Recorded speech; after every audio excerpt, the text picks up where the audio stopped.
This episode of Marijuana Today Daily is brought to you by MJ Today Media, publishers of this podcast and our weekly show, Marijuana Today.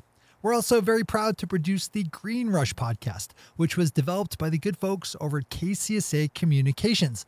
When it comes to legal marijuana podcasting, there's no one out there that does it like we do. We know how to create great content and we have the audience to back it up. We launched our first show, Marijuana Today, a little over 4 years ago and have managed in that time to build up an audience measuring over 30,000 listeners. That's 30,000 people who are either most likely working in legal marijuana or who are actively transitioning into our industry. You should get in touch if you have an industry podcast that you want to develop, or maybe you have one that's already running that could use better production and management. Or perhaps you just have marketing budget that you know you should be deploying on a podcast. Whatever your reason, you just need to email me at shay@mjtodaymedia.com and we can talk about how we can help you. That's Shay, which is spelled S-H-E-A, at mjtodaymedia.com. Good morning, Marijuana Nation. It's Thursday, October 11th, 2018, and you're tuned in to episode 589 of Marijuana Today Daily. I'm your host, Shay Gunther, and I'll be walking you through today's marijuana news and headlines. As always, we have a full and busy day of cannabis news in our hands, so let's jump right into it. Our top story today was picked up, as it so often is, by our friend Tom Angel over at Marijuana Moments, who has a story about a fairly significant development out of Washington, D.C., where U.S. Customs and Border Protection has clarified a policy pertaining to Canadians crossing into the United States who are involved in their country's legal marijuana industry. We've covered this storyline a number of times, as previously the policy from U.S. Customs and Border Protection was to block any Canadian involved in legal cannabis from entering the United States. The new clarified policy will allow Canadian cannabis workers to visit the United States, except if they're doing it for the express purpose of doing marijuana business. So, for instance, if you work at or own a dispensary in Toronto and want to visit the Grand Canyon with your family, you should be okay. But if you want to fly down to Florida to look at a dispensary you're considering buying, you likely will be told that you're not welcome in America. There's plenty of leeway for customs agents in their new stated policy, so as always when crossing the border, the best of luck to you. Not a bad story to read in full. Deb Borchardt over at Green Market Report scoops up our second top spot today with a piece about rumors swirling around up north in Canada about a potential deal between tobacco giant Altria, makers of Marlboro cigarettes, among many others, and smaller cannabis giant Altria. According to reports by the Globe and Mail, executives from the two companies have met a number of times, with their most recent meeting taking place just this week. Altria released a statement denying any deal was in the works and saying that if and when there was, they would disclose it properly. Watch this storyline. Keeping up north for an all-Canadian top headline day, we have a statement issued yesterday by the Canadian Securities Exchange saying that legal marijuana companies trading on their public stock exchange were doing a dismal job of filing required disclosures of information. In all, 70 publicly traded cannabis companies were reviewed and each found to be short in some kind of required disclosure to the investment community.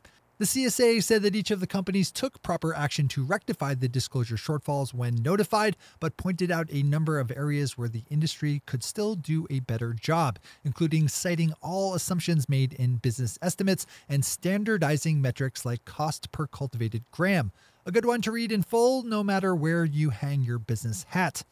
Those are our top stories for today. It's time for Marijuana Today Daily Headlines Blitz.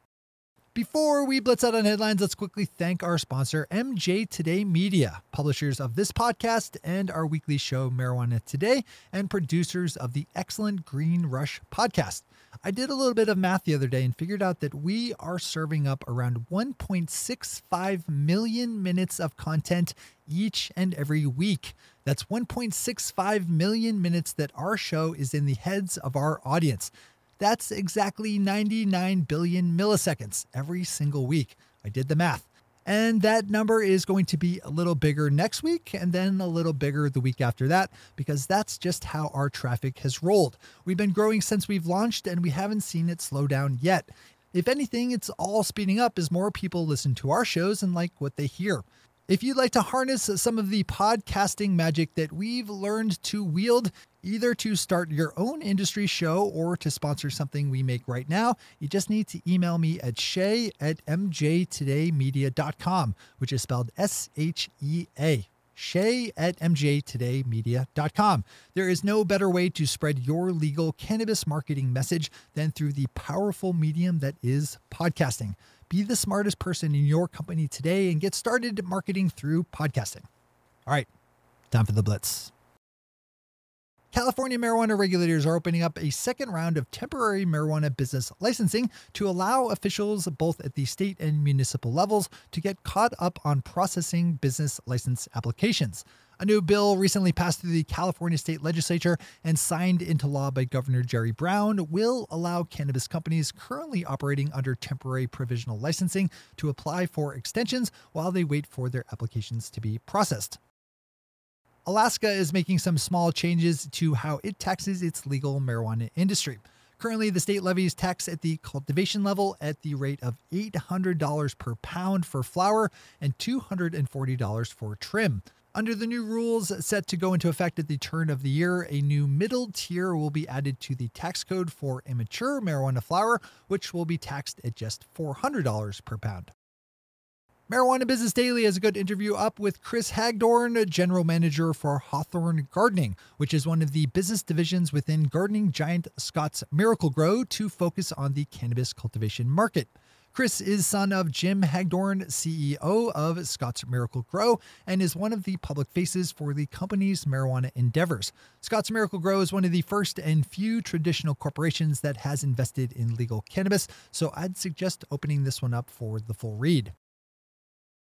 Tom Angel grabs another story today, this time in his capacity as a writer over at Forbes. This one has to do with a call by the U.S. Food and Drug Administration for public comment about the possibility of changing the federal drug scheduling of marijuana. The FDA is formulating a response to the World Health Organization as that body looks ahead to a meeting next month at which it will consider cannabis's international scheduling. This is a wonky, detail-rich story that Tom lays out well. I'd zip over to his piece in Forbes for the full read. Massachusetts Cannabis Control Commission Chairman Stephen Hoffman sat down for an insightful interview with J.D. Supra earlier this week at an industry conference that is worthy of a full dive in. The two-part interview, of which this is the first, goes into some good detail on how Massachusetts has worked to implement adult use legalization. Speaking of working to implement adult use legalization, Washington State Governor Jay Inslee also spoke about cannabis this week at a conference, this one up in Canada, and said that legalizing adult use marijuana wasn't as bad as everyone thought it would be in his state. Governor Inslee was addressing the crowds at the Cascadia Innovation Corridor Conference, talking about the upcoming adult use turnover in Canada, now less than a week away. He made some suggestions for getting regulatory frameworks established early, but his overall tone was that legalization was not that big of a deal, saying, quote, "We've not had crime associated with it. We've not had adverse health effects. There is no evidence of significant increase in youth usage," unquote. Wrapping up our day today is Hillary Brickin over at Canna blog, who nicely rounded up the most important and relevant marijuana-related bills under works or that have found passage in California's state legislature right now. If you don't know about Canna blog, this would be a good day to introduce yourself. It's a great site with sharp analysis on the industry from a legal point of view. Those are the headlines and news for the day. I'll be back with you again tomorrow morning with another information-packed episode of Marijuana Today Daily. But in the meantime, if you have any stories to share or feedback to give, zip us an email to headlines@mjtodaydaily.com. And while you're clicking around the interwebs, swing over to our Twitter account at mjtodaydaily and visit our website at mjtodaydaily.com to find links to all the news we cover. Thanks to our sponsor, MJ Today Media, and to all of our awesome Patreon listeners for the support that makes this show possible. To join the lesser ranks of the Patreon listeners yourself, swing over to our website at mjtodaydaily.com and click on that big blue button at the top of the page that says Become a Patron. I'm your host, Shay Gunther. Thanks for tuning in and starting your day with marijuana today. Today.